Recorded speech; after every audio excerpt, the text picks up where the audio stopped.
ನಮಸ್ಕಾರ ವೀಕ್ಷಕರೇ, welcome to ನಮಸ್ತೆ ಇಂಡಿಯಾ ಕುಕಿಂಗ್ ಚಾನಲ್. ಇವತ್ತು ನಮ್ಮ ಚಾನಲ್ನಲ್ಲಿ ಸಾಫ್ಟ್ ಆ್ಯಂಡ್ ಕ್ರಿಸ್ಪಿ ಆದ ರವೆ ದೋಸೆ ಮಾಡೋದು ಹೇಗೆ ಅನ್ನೋದನ್ನು ನೋಡೋಣ. ಒಂದು ಪಾತ್ರೆಯಲ್ಲಿ 1 ಕಪ್ ಅಷ್ಟು ಮೀಡಿಯಂ ರವೆ ಅಥವಾ ಬಾಂಬೆ ರವೆಯನ್ನು ಹಾಕ್ತಾ ಇದ್ದೀನಿ.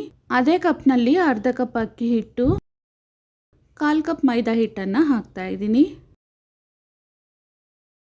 ಮೊದಲಿಗೆ 2 ಕಪ್ ನೀರನ್ನು ಹಾಕಿ ಗಂಟಿಲ್ದೇನೆ ಇದನ್ನು ಚೆನ್ನಾಗಿ ಕಲಿಸ್ಕೊಳ್ತಾ ಇದ್ದೀನಿ.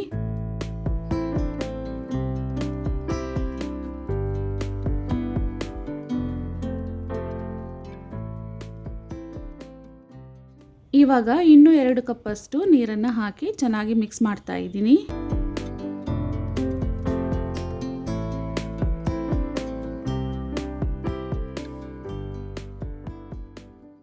ಇದನ್ನು 1.5 ಅವರಷ್ಟು ನೆನೆಯಕ್ಕೆ ಬಿಡಬೇಕು.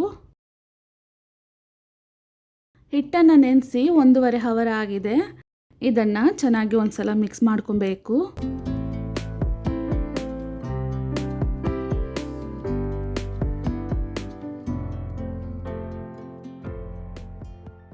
ಇದರಲ್ಲಿ ಕಟ್ ಮಾಡಿರುವ 1 ಮುಷ್ಟಿಯಷ್ಟು ಕೊತ್ತಂಬರಿ ಸೊಪ್ಪು, 1 ಸ್ಪೂನ್ ಅಷ್ಟು ತುರಿದಿರುವ ಶುಂಠಿ, ಸಣ್ಣದಾಗಿ ಕಟ್ ಮಾಡಿರುವ 2 ಹಸಿರು ಮೆಣಸಿನಕಾಯಿ, ಸಣ್ಣದಾಗಿ ಕಟ್ ಮಾಡಿರುವ 1 ಈರುಳ್ಳಿ, 2 ಕಡ್ಡಿ ಕರಿಬೇವಿನ ಸೊಪ್ಪು, 1 ಸ್ಪೂನ್ ಜೀರಿಗೆ ಮತ್ತು 3/4 ಸ್ಪೂನ್ ಅಷ್ಟು ಉಪ್ಪನ್ನು ಹಾಕ್ತಾ ಇದ್ದೀನಿ.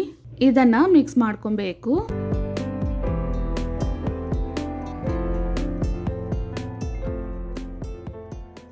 ರವೆ ಎಲ್ಲ ನೆಂದಮೇಲೆ ಹಿಟ್ಟು ಸ್ವಲ್ಪ ಗಟ್ಟಿಯಾಗಿದೆ, ಆದ್ದರಿಂದ ಇನ್ನೊಂದು ಕಪ್ ನೀರನ್ನು ಹಾಕ್ತಾ ಇದ್ದೀನಿ. ನೋಡಿ, ಹಿಟ್ಟು ಈ ಹದಕ್ಕೆ ತೆಳ್ಳಕ್ಕೆ ಇರಬೇಕು. ಪ್ರತಿಯೊಂದು ಬಾರಿನೂ ದೋಸೆಯನ್ನು ಮಾಡಬೇಕಾದ್ರೆ ಹಿಟ್ಟನ್ನು ಈ ರೀತಿ ಮಿಕ್ಸ್ ಮಾಡಿನೇ ಹಾಕಬೇಕು. ತವಾವನ್ನು ಚೆನ್ನಾಗಿ ಬಿಸಿ ಮಾಡಿರಬೇಕು. 1 ಕಪ್ ಹಿಟ್ಟನ್ನು ತೆಗೆದು ಈ ರೀತಿ ಹಾಕೊಬೇಕು. ಹಿಟ್ಟನ್ನು ಹಾಕಬೇಕಾದ್ರೆ ಸ್ಟವ್ ಹೈ ಫ್ಲೇಮ್ನಲ್ಲೇ ಇರಬೇಕು. ಇದಾದಮೇಲೆ 1 ಸ್ಪೂನ್ ಅಷ್ಟು ಎಣ್ಣೆಯನ್ನು ಹಾಕ್ತಾ ಇದ್ದೀನಿ. ಇವಾಗ ಸ್ಟವನ್ನು ಲೋ ಫ್ಲೇಮ್ನಲ್ಲಿ ಇಟ್ಟು ಇದನ್ನು 5 ನಿಮಿಷದವರೆಗೂ ಬೇಯಿಸಬೇಕು. ದೋಸೆ ಯಾವ ಕಡೆ ಬೆಂದಿಲ್ವೋ ಆ ಕಡೆ ತವಾವನ್ನು ತಿರುಗಿಸಿಟ್ಟು ಬೇಯಿಸಬೇಕು. ದೋಸೆಯ ಮೇಲ್ಭಾಗದಿಂದ ಈ ರೀತಿ ಕಂದು ಬಣ್ಣ ಎಲ್ಲ ಕಡೆನೂ ಕಾಣಿಸ್ಕೊಬೇಕು. ಇದನ್ನು ಹಂಚಿಂದ ತೆಗೆಯೋಣ. ಈ ರೀತಿ 5 ನಿಮಿಷದವರೆಗೂ ಲೋ ಫ್ಲೇಮ್ನಲ್ಲಿ ಬೇಯಿಸಿದಾಗ ಮಾತ್ರ ದೋಸೆ ಚೆನ್ನಾಗಿ ಬೆಂದು ತವಾದಿಂದ ತೆಗೆಯೋದಕ್ಕೆ ಈಸಿಯಾಗಿ ಬರುತ್ತೆ. 2ನೇ ದೋಸೆ ಮಾಡೋಕ್ಕಿಂತ ಮುಂಚೆ ಈರುಳ್ಳಿಯಿಂದ ತವಾವನ್ನು ಸ್ವಲ್ಪ ಸವರ್ತಾ ಇದ್ದೀನಿ. ಮತ್ತೆ ಹಿಟ್ಟನ್ನು ಹಾಕಬೇಕಾದ್ರೆ ಸ್ಟವನ್ನು ಹೈ ಫ್ಲೇಮ್ನಲ್ಲಿ ಇಡಬೇಕು. ಎಣ್ಣೆಯನ್ನು ಹಾಕಿದ್ಮೇಲೆ ಮತ್ತೆ ಲೋ ಫ್ಲೇಮ್ನಲ್ಲಿ ಇಟ್ಟು 5 ನಿಮಿಷ ಬೇಯಿಸಿ ಆಮೇಲೆ ದೋಸೆಯನ್ನು ತೆಗಿಬೇಕು. ನಾವು ದೋಸೆಯನ್ನು ಮಾಡ್ತಾ ಹಿಟ್ಟು ಮತ್ತೆ ನೆಂದು ಗಟ್ಟಿಯಾಗಿದ್ದರೆ ಇನ್ನು ಸ್ವಲ್ಪ ನೀರನ್ನು ಸಹ ಮಿಕ್ಸ್ ಮಾಡ್ಕೊಬಹುದು.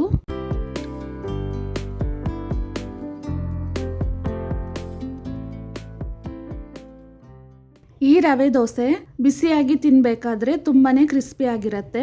ತಣ್ಣಕ್ಕಾದ್ಮೇಲೆ ಅಷ್ಟೇ ಸಾಫ್ಟ್ ಆಗಿರುತ್ತೆ. ಈ ದೋಸೆಗೆ ತೆಂಗಿನಕಾಯಿ ಚಟ್ನಿ, ಟೊಮೆಟೊ ಚಟ್ನಿ ಅಥವಾ ವೆಜಿಟೇಬಲ್ ಸಾಗು ಯಾವುದಾದ್ರೂ ತುಂಬಾ ಚೆನ್ನಾಗಿ ಸೂಟ್ ಆಗುತ್ತೆ. ವೀಕ್ಷಕರೇ, ಈ ವಿಡಿಯೋ ನಿಮಗೆ ಇಷ್ಟ ಆಗಿದ್ದರೆ ನಮ್ಮ ಚಾನಲನ್ನು ಲೈಕ್ ಮತ್ತು ಸಬ್ಸ್ಕ್ರೈಬ್ ಮಾಡಿ. ಧನ್ಯವಾದಗಳು.